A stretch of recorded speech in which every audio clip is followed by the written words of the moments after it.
And hello again, and here we are out of my drive on quite a sunny day.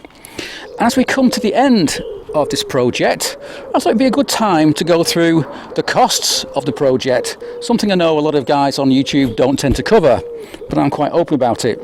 So, where do we begin? Well, I would say a lot of these costs on the project were optional. I didn't need to spend the money I did because I could have, for example, kept the original Kirker system that was on the bike, a bit rusty, but it worked, rather than paying the money out to get a brand new Delcovic system. Similarly, I didn't need to rebuild the wheels. I could have left them as they were, but I don't like having a rusty old bike, so they had to be changed. So, with that said, let's begin. I bought the bike for £1,490 delivered. It was complete, except it didn't have a seat, and it didn't run, of course. But it appealed to me because it seemed to have only done 12,000 miles from new. And carefully looking at the photographs on eBay, I thought that was possibly a genuine mileage. Things like the foot peg rubbers look to be hardly worn at all, which is indicating that it's not done a lot of miles. A bike that had done 30, 40, 50,000 miles tend to have worn down rubbers here, a bit like the soles of an old pair of shoes. So I felt that it was a fair risk to go and buy it. So once it was bought, then I took it all apart and the money started to be spent. So we're going through the biggest expenses first, down to smaller stuff. And the biggest expense was the Delcovic stainless steel exhaust system at £354. After that, the next biggest expense was the wheels and the tyres. God, they were expensive. So the rims came from Italy, lightweight aluminium rims at £230, with spoke sets front and back £90. Tyres and inner tubes, these are Avon tyres, good quality tyres, were £285 fitted, which is a huge amount. Next up, for the same cost, £285, was the powder coating of the frame and things like the battery box and so on. That's done by Triple S over in Bingley, who I always use. No problems at all, but the prices have gone up recently a lot because of the heating costs have gone up a lot, as we all know. Gas prices have gone through the roof, and powder coating needs a lot of heat to heat up the ovens. Next up was chrome. So, for example, I've got a new front mudguard there from a Z650B LTD model. That's £145.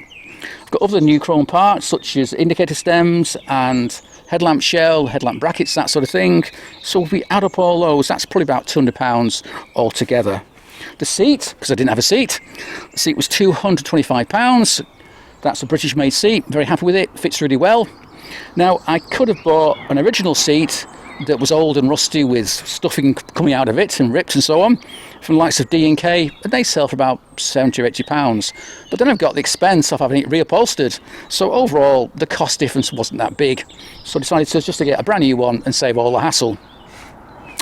The bike's been modified a little bit, for example with the aluminium rims, but also I've now got a front brake from a Ducati 600 SS with a 4-pot Brembo and a matching master cylinder.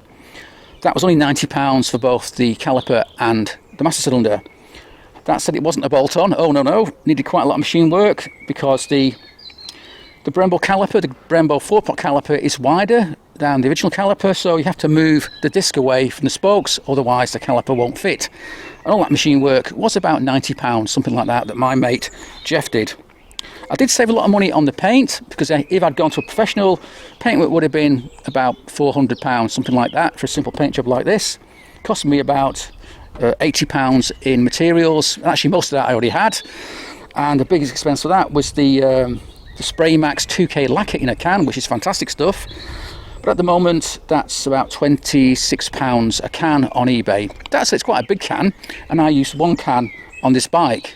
I probably could have done with using a bit more, to be honest, because, for example, the tail section's only got 2 coats of lacquer on it. Could have done with 3, but there you go. Right, so in addition to that then, we've also got pretty much every nut and bolt I can find is stainless steel on the bike. So they all add up. Although that said, I already owned most of those things, most of those nuts and bolts. I've also got stainless steel spacers on the bike. Things like wheel spacers, engine spacers are now replicated in stainless steel.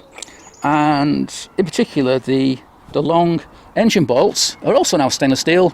I'm very happy with those because I've done that same mod on a lot of my bikes. And what you do is you buy 1 or 2 meters of 10mm stainless steel bar, which doesn't cost much, about 15 quid.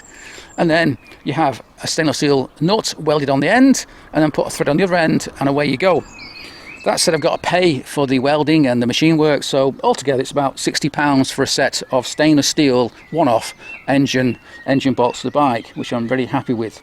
Yeah, so altogether then, if we add up all the bits and bobs, because I've missed out lots of stuff like the chain, let's see, chain, the carb rubbers, things like that, you know, small stuff. Oh, and the shocks here, I forgot about those. The shocks behind me here, they're YSS Ecoline shocks, very happy with them, fit really well. So yeah, pretty happy with those, and they were £190 off eBay. But if, as I say, if we add everything up, including the original purchase price of £1,490 delivered, total cost is, give or take a pound or two, £3,600 for the entire restoration. Is that good or bad? Well, I'm pretty happy with it. I thought it would be about £3,500 when I started out, and it pretty much is, so that's fine. What I've saved on doing the DIY paint job myself, I spent on having a brand new exhaust system and obviously rebuilding the wheels, so it's kind of swings and roundabouts. So if we look at prices on eBay for bikes like mine or in different conditions, you can get a kind of, well, complete restoration project for about what I paid for mine, between sort of £1,400–1,500, but they might have done Starship mileages, you don't know. For about £2,500 you can get a bike that's on the road, but they tend to be a bit tatty, you know, they need the frames, powder coating, they're all rusty, and they've probably done a lot of miles.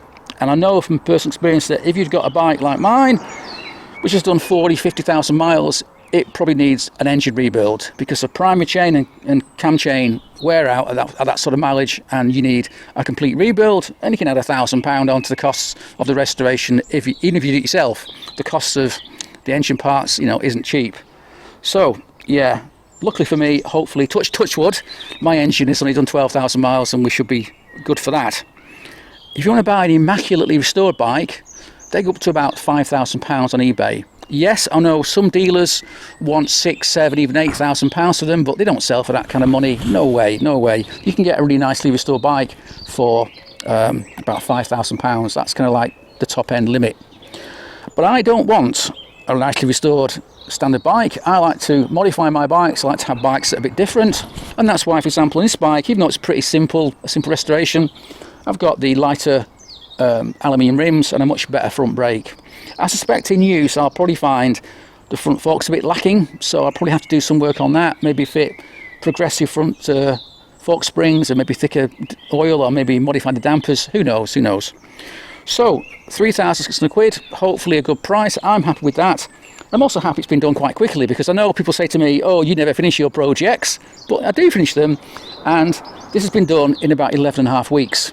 And I started it in late January, and it's now late April now, so not an ideal time to restore a bike outside on your drive, because I couldn't really work inside my garage because it's full up of other bikes. So yeah, I would imagine actually if I did start the bike project today and go forward into the summer, I could have done it a lot quicker, because there were days when I couldn't work on it because it's just wet and cold, can't do much. So yeah, there were days when nothing much happened. So yeah, overall pretty happy with the bike, and hopefully it'll give me some good days out in the summer. Whether I'll keep it or not, I don't know.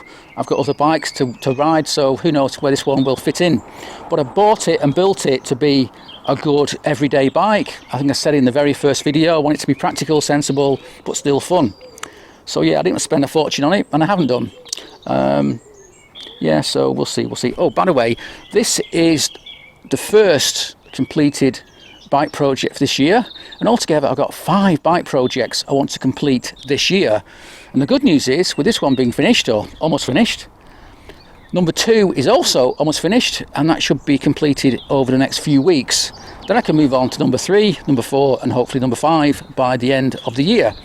So hopefully, fingers crossed, we can get all 5 finished by the end of the year. Anyway, so that's the costs of my Z650B project bike. Let me know in the comments if you think that's a good price, a bad price, or, you know, an okay price. So that's it for now. So thanks for watching, and cheers.